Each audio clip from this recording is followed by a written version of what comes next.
আপনি কেন ইন্টারফেয়ার করলেন এখানে? আমার সম্পর্কে আপনার ধারণা থাকা উচিত। কোনোদিন এই কাজ কোনোদিন কোনো ময়দানে করবেন না আপনি। সেই দিন কি আছে নাকি? আর 100 মসজিদের ভিতরে 95 জন সভাপতি হয় সুদ নাইলে ঘুষের সাথে জড়িত। আমরা জেনে শুনেই কথা বলি, আমরা লাইবিলিটি নিয়ে কথা বলি। 101টা কারণ যদি থাকে সরকার পতনের, এর ভিতরে 1 নম্বর কারণ হচ্ছে আলেম ওলামার সাথে বেয়াদবি।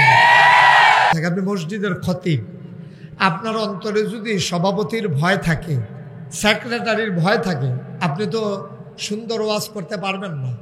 তো মসজিদের ভিতরে এই সভাপতি, বাংলাদেশের মসজিদগুলোতে অধিকাংশ সভাপতি দেখবেন রিটায়ার্ড পারসন, এলাকার ধনী মানুষ, সারা জীবন ঘুষ খাইছে, খাইয়া টাকার মালিক হইছে।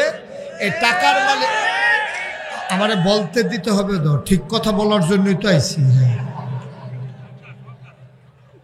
আমি অধিকাংশ বলেছি, আপনি শুনেনি নাই কথা। উনি তো শুনেই নাই, না শুনেই এই কারণে তো মাহফিলে হুজুররা ওয়াজ করতে পারে না। আমি একবারও বলি নাই সব, আমি বলছি অধিকাংশ। আপনি ইন্টারফেয়ার করাটা মোটেও উচিত করেন নাই। আপনি আমার সম্পর্কে আপনার ধারণা থাকা উচিত। আপনি মাহফিলের মুডটাই নষ্ট করে দিলেন। আমি সব তো একবারও বলি নাই, আপনি কেন ইন্টারফেয়ার করলেন এখানে? সেই দিন কি আছে নাকি? আর আপনি খুব বাজে একটা কাজ করছেন। কোনোদিন এই কাজ কোনোদিন কোনো ময়দানে করবেন না আপনি। অধিকাংশ আমি বলেছি, আপনি খোঁজ নেন বাংলাদেশে 100 মসজিদের ভিতরে 95 জন সভাপতি হয় সুদ নাইলে ঘুষের সাথে জড়িত। আমরা জেনে শুনেই কথা বলি, আমরা লাইবিলিটি নিয়ে কথা বলি।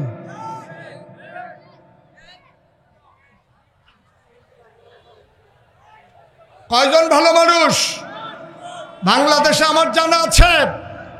পৃথিবীর ইতিহাসে এমন কোন ইতিহাস নাই সরকার বদলের পরে 313 জন মেম্বার অফ পার্লামেন্ট, যেই জায়গায় আমলা কামলা, র্যাব, গোয়েন্দা, ঊর্ধ্বতন কর্মকর্তা সারা বাংলাদেশ থেকে এক যুগে পালিয়ে যায়। পৃথিবীর ইতিহাস নাই, শুধু বাংলাদেশে।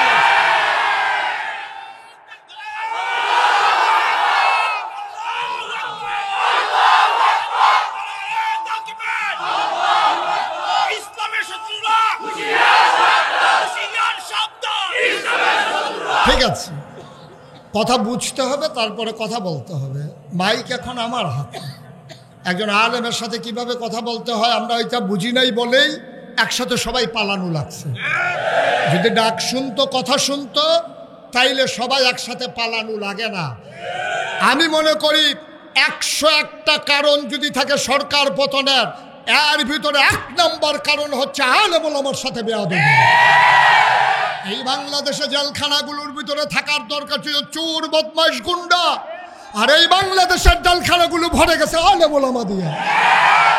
এই বাংলাদেশগুলো ভরে গেছে আলেম ওলামা দিয়ে। মিথ্যা ট্রাইব্যুনাল সাজাইয়া, মিথ্যা প্রসিকিউটর সাজাইয়া, মিথ্যা বিচারপতি সাজাইয়া, মিথ্যা সাক্ষী বানাইয়া আমার কোরআনের বাকিগুলোকে হত্যা করা হয়েছে।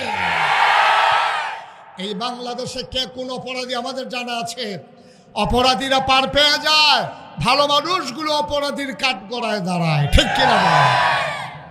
সুতরাং আমাদেরকে মনে রাখতে হবে, এই সময় একটা গেছে যে এই মঞ্চগুলোতে কথা বলতে দেওয়া হয় নাই, মসজিদের মিম্বারগুলোতে হকের কথার উচ্চারণ হতে দেয় নাই। কথায় কথায় মসজিদের ইমামের চাকরি চলে গেছে, খতিবের চাকরি চলে গেছে। সেই দিন একেবারেই গেছে। সেই দিন আঘাত এসেছে, পাল্টা আঘাতের সময় ছিল না। আজকে বাংলাদেশে আঘাত আসবে তো পাল্টা জবাব হবে। প্রতিটা আঘাতের পাই পাই করে হিসাব নেওয়া হবে। এইভাবে আর ছেড়ে দেওয়া হবে না। আমাদের যেমন ওদের যেমন এটা বাবার বাড়ি, আমাদেরও বাবার বাড়ি। আমরা ভেসে আসি নাই। ওদের বাবার বাড়ি আর আমাদের মামার বাড়ি। ও সাতপুর তো আমার মামার বাড়ি না? এমন বিষয় না ভাই, আজব কারবার হচ্ছে এই বাংলাদেশে। অধপতনের একটাই কারণ, একটু চিন্তার বিষয়। আমার অনেক কষ্ট লাগে মনে হলে যে একটা দেশ থেকে এইভাবে গোটা একটা দল একবারে নিঃশ্বাস হয়ে যাবে, কথা বলার থাকবে না। কেমন কথা! আজব কথা।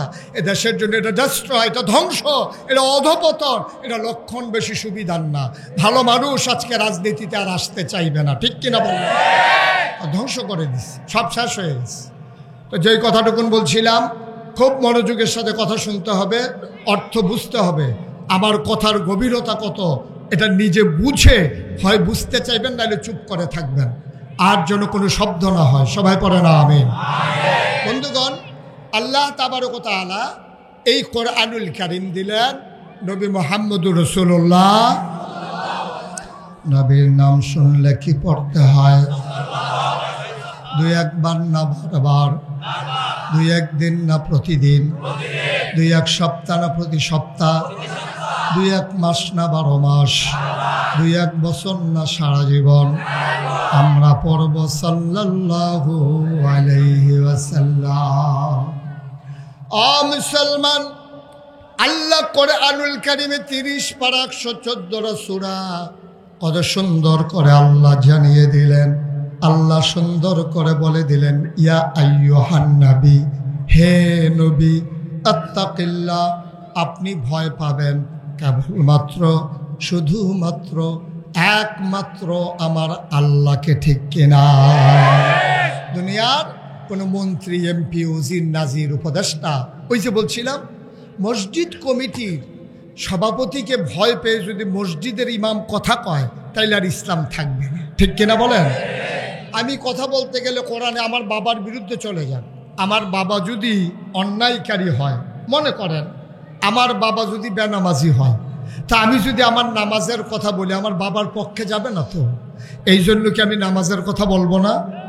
এটা বলে দেওয়া দরকার।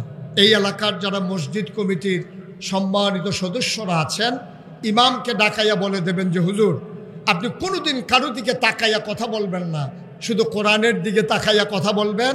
এটা যার বিরুদ্ধে যায় যাক, এতে কিছু আসে যায় না, ঠিক কিনা?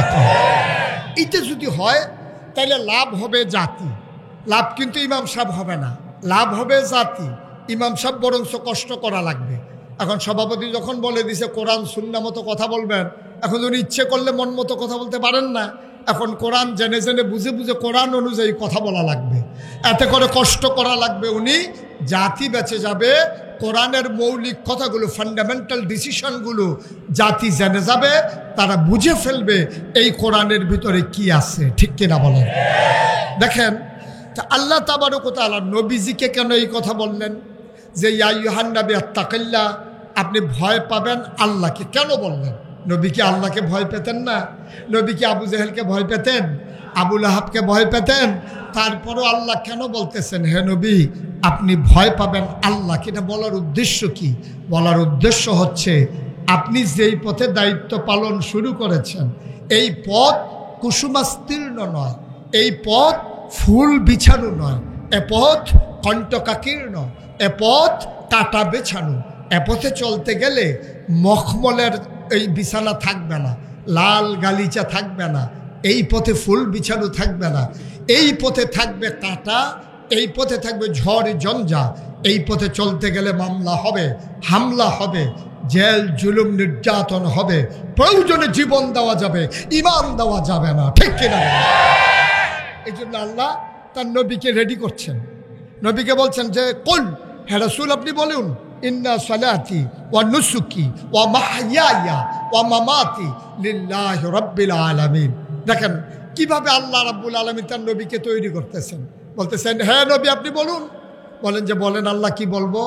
বলেন ইন্না সালাতি, আমার নামাজ, ওয়া নুসুকি, আমার কোরবানি, ওয়া মাহইয়ায়া, আমার জীবন, ওয়া মামাতি, আমার মরণ, লিল্লাহি রাব্বিল আলামিন, কেবলমাত্র, শুধুমাত্র, একমাত্র আল্লাহ রাব্বুল আলামিনের জন্য, ঠিক কিনা কম? এটা দিয়ে রেডি করলেন যে আপনার মৌলিক সিদ্ধান্ত, আপনার নীতিগত সিদ্ধান্ত, আপনার হৃদয়ের অনুভূতি আপনি নিজেকে নিজে তৈরি করেন।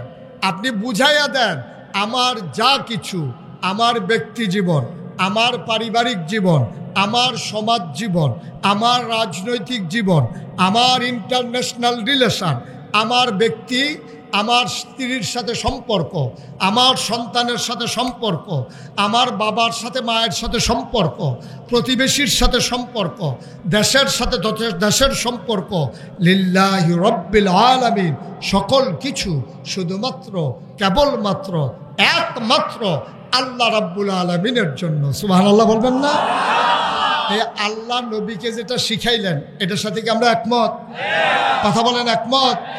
আমার জীবন কার? আমার মরণ কার? সূরা তাওবার 111 নম্বর আয়াতে আল্লাহ আরো সুন্দর করে বলে দিলেন, ইন্নাল্লাহা ইশতারা মিনাল মুমিনিনা আনফুসাহুম ওয়া আমওয়ালাহুম বিআন্না লাহুমুল জান্নাহ। ও মতলবের মানুষ, শুনো শুনো শুনো, ইন্নাল্লাহা, নিশ্চয়ই আল্লাহ, ইশতারা, ক্রয় করে নিয়েছেন, কিনে নিয়েছেন, মিনাল মুমিনিনা, মুমিনদের কাছ থেকে, আনফুসাহুম ওয়া আমওয়ালাহুম, তোমাদের জান এবং তোমাদের মাল, বিআন্না লাহুমুল জান্নাহ, আর এর বিনিময়ে যা দিয়ে তোমাদের কাছ থেকে জানমাল কিনেছে তার নাম হলো জান্নাত। সুবহানাল্লাহ বলবেন? তাহলে এই জান কার? কথা বলেন, এই জান কার? এই মাল কার? এখন আমাদের কাছে আছে, বলতেছি আল্লাহর, হইল কেমনে? আল্লাহ বলছেন জান আর মাল যদিও তোমরা বিক্রি করছো, আমি আবার তোমাদের কাছে আমানত রেখেছি। এই জান তোমাদের কাছে আমানত, এই মাল তোমাদের কাছে আমানত। এখন যিনি জান আর মাল আমানত রেখেছেন, উনি যেই পথে চলে, যেই পথে চালাইতে বলেন, মাল আর জানকে ওই পথে চালানো, এইটাই যার কাছে আমানত রেখেছে তার দায়িত্ব। ঠিক কিনা বলেন? আমি যদি আমার এই খাতাটা ওনাকে দিই, ওনার কাছে দেওয়ার পর আমি যদি বলি যে আপনি প্রতিটা পৃষ্ঠা আলাদা আলাদা করেন, তা আপনি হয়তো বলবেন, দেখছো হুজুর উনারে খাতাটা দিছে আর উনি পুরাটা খাতা ছিঁড়ে ফেলতেছে। যেহেতু আমি ওনার কাছে রেখেছি, উনি আমানতদার, আর আমি ওনার কাছে আমানত রেখেছি, আমি বলেছি টুকরা করেন, উনি আমানতদার হিসেবে এইটাই দায়িত্ব। আল্লাহ বলেছেন জান আমার, মান আলা আমার, তুমি হচ্ছে আমানতদার। সুতরাং আমি আল্লাহর হুকুম হচ্ছে তোমার জান ব্যবহার হবে আল্লাহর পথে, মাল ব্যবহার হবে আল্লাহর পথে, তোমার প্রতিটি স্লোগান হবে শুধু আল্লাহর জন্য। ঠিক কিনা? তোমার কোনো মানুষের চাওয়া পাওয়ার হিসাব মিলানোর জন্য তোমার কোনো স্লোগান হতে পারে না। তোমার একটা টাকাও আল্লাহর বিরুদ্ধে যায়, ইসলামের বিরুদ্ধে যায়, মসজিদের বিরুদ্ধে যায়, মাদ্রাসার বিরুদ্ধে যায়, আলেম ওলামার বিরুদ্ধে যায়, একটা টাকাও সেই পথে খরচ করার মুসলমানের জন্য হারাম, হারাম, হারাম। ঠিক কিনা বলেন? আপনি মুসলমান, আপনার অর্থ সম্পদ ইসলামের বিরুদ্ধে, আলেমের বিরুদ্ধে, মসজিদ মাদ্রাসার বিরুদ্ধে খরচ করতে আপনি পারেন? কথা কেনা পারেন? আপনি খরচ করতে হবে শুধু আল্লাহর জন্য, যেহেতু সব আপনি আল্লাহর কাছ থেকে আমানত। এই জন্য আল্লাহ বলছেন, হে নবী, আপনি কি ঠিক করে নিয়েছেন? বলল যে হ্যাঁ। তাইলে এবার ইত্তাকিল্লাহ, আপনি ভয় পাবেন আল্লাহরে। কারণ আবু জেহেল, আবু লাহাব, উতবা, সাইবা টিটকারি মাসবে, মস্কারা করবে, পাগল বলবে, জিনে ধরবে বলবে। আপনি যদি অস্থির হয়ে যান, আপনি যদি তাদের ভয়ে ভীত সন্ত্রস্ত হয়ে যান, তাহলে এই জমিনেতে আল্লাহর দিন থাকবে না। এজন্য আপনাকে কথা বলেই যেতে হবে, পক্ষে যাক আর বিপক্ষে যাক।